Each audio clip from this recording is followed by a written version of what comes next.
Canon R8 is one of Canon's newer full-frame sensor arm-mount mirrorless cameras, and this is a great camera to get started with for your video creation and photography.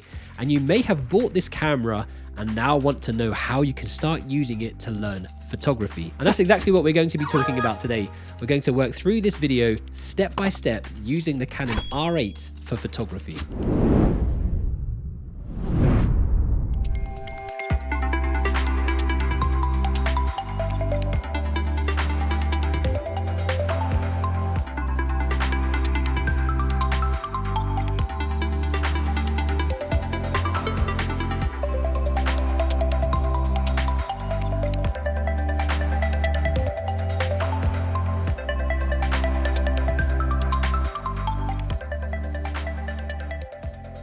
So that little montage of photos that you just saw were all taken on the Canon R8 with various lenses. And for more photos and videos and to keep up to date with the creative stuff that we're doing, make sure you go check out the KaiCreative Instagram, TikTok, and Facebook socials. So first up, the simplest way to get started taking photos on the Canon R8 is to turn it on with the toggle switch on the right and then change the toggle on the left to the camera icon, set the dial on the top of the camera to auto mode or to the intelligent auto mode, and then simply start snapping away by using the shutter button. The camera will make all the decisions for your settings. All you have to do is look through the viewfinder, point it to where you want to take the photo and hit the shutter button, or use the LCD screen, tap on where you want the focus to be and then hit the shutter button. And that is the easiest way to start taking photos on the Canon R8. Once you've taken a photo, you can press on the blue play button here, and you can then use the dial pad to scroll through your images via the LCD screen. So that's the easiest way to get started taking photos, but most of you want to go beyond using the auto mode. You want to actually learn how to use this camera in manual mode like a professional photographer. And that's exactly what we're going to do in today's video. We're going to go step by step, teaching you how to get started shooting on the Canon R8 in manual mode. To learn about photography, we need to cover the basics, and in particular, we need to talk about exposure. Essentially, exposure is the amount of light that reaches your camera's sensor. Exposure can be controlled through three factors: ISO, aperture, and shutter speed. And these make up something called the exposure triangle. Don't worry if you have no idea what I'm talking about. Like I said, we're going to break things down step by step so you have exactly what you need to get started with photography on the Canon R8. So I would recommend that you bookmark this video so that you can return for reminders on how to use this camera. Now for this video, we're going to be using a variety of lenses. It's probably best you use the lens that you have with your Canon R8 already. It really doesn't matter what lens you have. The principles that we discussed can be applied to all types of lenses, and later on we will also briefly talk about the different lenses and what types of photos you can take with them. If you look carefully at your lens, when you take a picture, you will notice that there are blades that close and open. And these affect the amount of light that's let into your camera and ultimately the amount of light landing on the sensor of your camera. And this is what we refer to as the aperture. A good way to think about this is like the curtains or blinds in your house.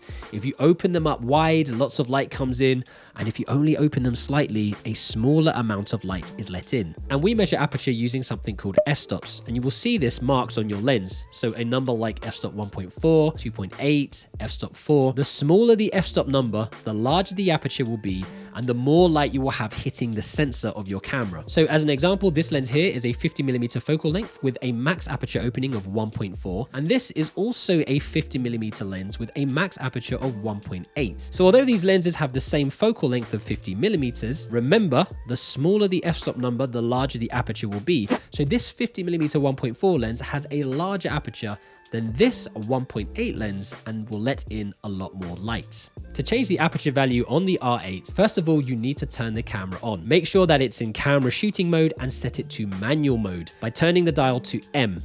If you see this screen, you can press the Q set button or just tap OK on the LCD screen. If you hit the info button, you can scroll through the various on-screen displays. Get to this screen and you can see here the letter F and the aperture value. In this case, it's f-stop 2.8. And now you can change your aperture by turning this scroll wheel, and this will move through the aperture values. You can also tap the LCD screen and slide to the value that you want to use. And if we set it to wide open to the max f-stop of this lens, which is 2.8, this allows in the max amount of light onto to the sensor that this lens will allow. We can also take a series of photos with different aperture values to highlight what the pictures look like as we move through the smallest to the widest f-stop numbers. So that's the f-stop, and that's how to control your aperture. Up next is the ISO, and the ISO refers to the sensitivity of the camera sensor to light. And on the R8, your camera has an auto mode, and then it goes from 100 up to 102,400 ISO. If you have a very low ISO, like 100, the sensor is less sensitive to light, and if you have a higher ISO, like 1600, it will be much more sensitive to light that is available, which will brighten up your picture. So a higher ISO will allow you to shoot in darker areas because your sensor is more sensitive to light that is available. But this can add in a lot of noise or grain to your picture at higher ISO values. So to change the ISO on your Canon R8, what you need to do is first tap this button labeled MFN, which stands for multifunction. It will bring up this screen. Keep tapping the button until you reach the ISO option, and then turn the scroll wheel to select your desired ISO value. A simpler way to do this is to just tap the ISO value on the LCD screen and slide to the desired value. So ISO is controlling the sensitivity of your camera sensor to the light that is available. So finally, we can talk about shutter speed. Shutter speed is how long you want to leave the shutter open to allow light in.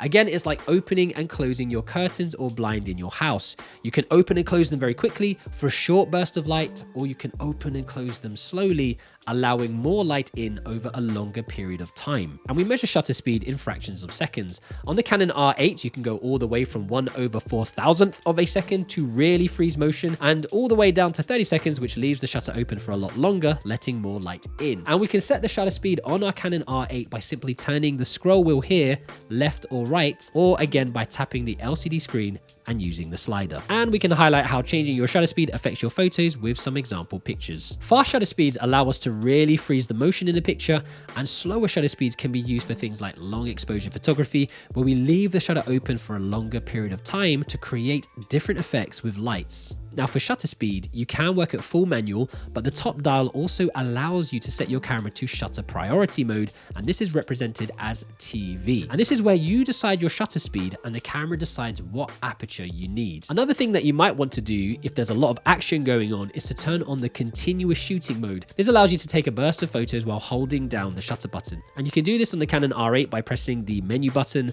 going to the first page with the camera icon and using the dial pad, scrolling across to menu item 7 and selecting drive mode, and then changing the setting to high speed continuous shooting and hit set. And now you can take up to 6 shots a second, and with this option selected, you might also want to ensure that your autofocus is on to keep things in focus. So this is a good junction to talk about the focus points. The Canon R8 has 1053 focus points, and you have several ways of controlling those points. First, select menu and then go to the AF menu option. You can tap on the LCD screen and then go to the AF area. You can select a number of different options. In this instance, let's select the 1-point AF mode and hit OK. I can tap the menu button again to go back to my live view and then select the crosshair button here. This will allow me to move the focus point around the screen. When I'm happy, I can hit the camera shutter button and it will take a photo with that area in focus. It's even easier to just use the LCD screen and tap on the area that you want to get immediate focus on and then take a picture.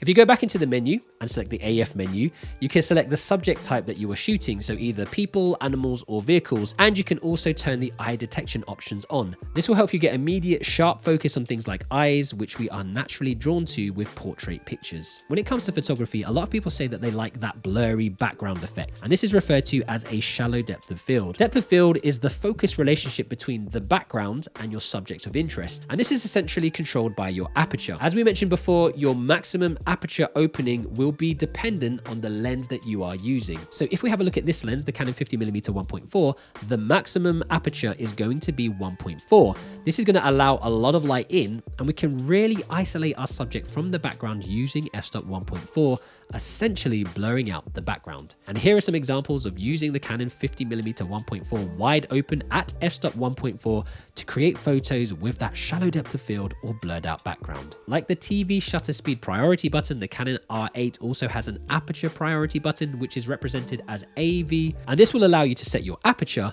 and the camera will choose the shutter speed for you. As you adjust your aperture, shutter speed, and ISO settings, you can take a meter reading of the amount of light by hitting this button here, which has a little star on it. And this will show you where your current exposure lies. Ideally, you want this line to fall in the middle or maybe slightly underexposed towards -1 if you're going to do some editing of your photos later. But what you don't want is for your photos to be overly exposed or too underexposed, because then your photos will be too dark or too bright. And if you are overexposed or underexposed, you can start adjusting any one of these 3 parameters, your ISO, aperture, or shutter speed, to correct your exposure. But remember, if you have a high ISO, your picture is going to be grainy.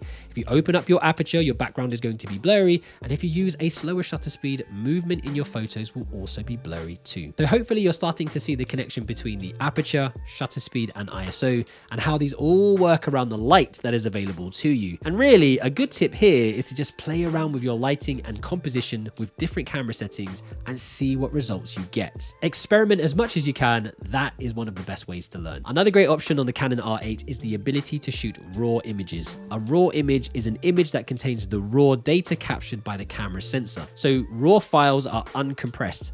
They take up more space than a typical JPEG image, which are compressed images, but having the raw files gives you so much more creative freedom in your post-production work. So how can we set up the Canon R8 to shoot in RAW? First, hit menu, go to the very first camera option, and the very first option again, called image quality. Use the scroll wheel or tap on the LCD screen to move across to the RAW or the C-RAW option. C-RAW is a newer compressed version of RAW. I know I said that RAW is uncompressed, but the newer C-RAW type allows you to save much more space on your SD card while retaining a lot more information than a JPEG image. You can also save a JPEG image at the same time by selecting one of these JPEG options, and when you're happy with your selection, hit OK. So with raw files captured, let's very quickly jump into Photoshop to see how we can start to edit some of our R8 photos. So I'm jumping into the photos now and having a look at some of the R8 images.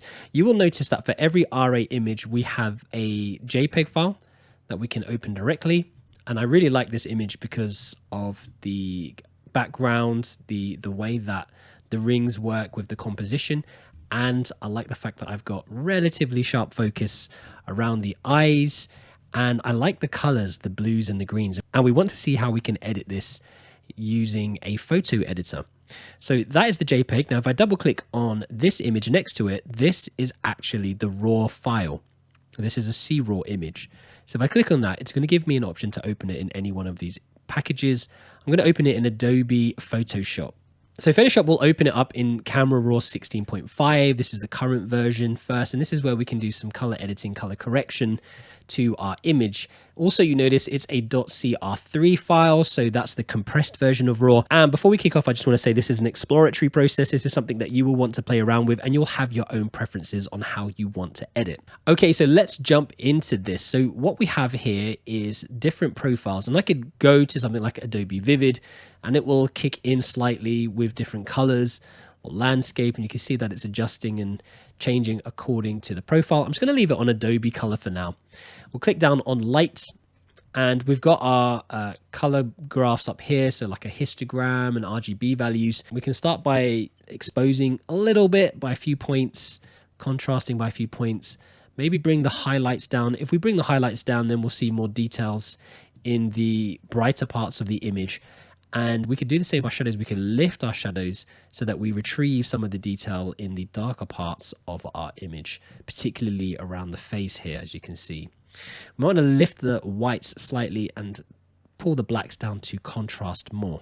So we have quite a sharp image here, which is really nice. What we want to do is play around with the colors slightly. So we're going to go into the colors, and we want to punch the vibrance up slightly, maybe not too much.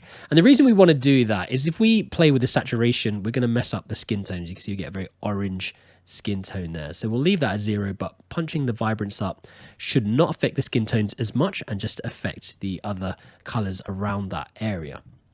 Next, we can go to the color mix, and this is where we can punch the blues and the greens. And I love punching blues and greens because it just makes everything look so much more vivid. So if we go to luminance, and what you'll notice if we lift this slightly on the greens and lift this slightly on the blues, we're going to really accentuate those two colors. And we come back to our saturation now.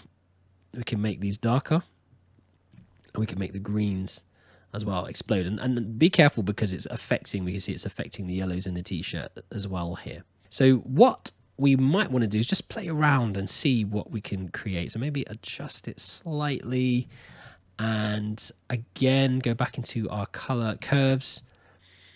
Go back into our curves, and we'll go into our curves, I should say.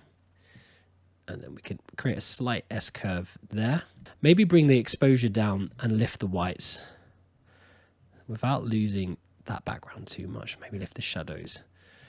Yeah, okay. We're starting to see something, so I'll pull that back down slightly. Raise the shadows slightly. So again, this is something that you could try. It's very exploratory. You might like your own version or style of how you edit your photos to make them more vibrant or punchy.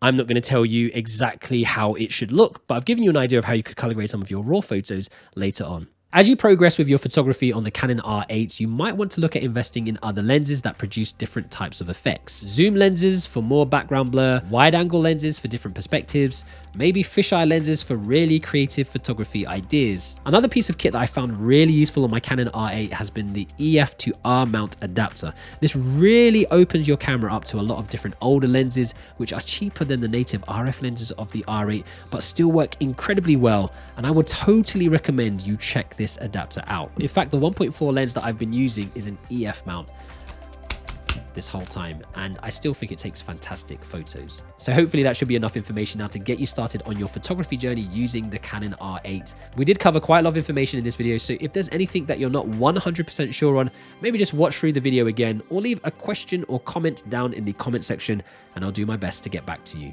Please don't forget to give this video a like, share it with someone who might find it useful, and if you haven't done so already, please don't forget to subscribe to the YouTube channel and hit the little bell for notifications.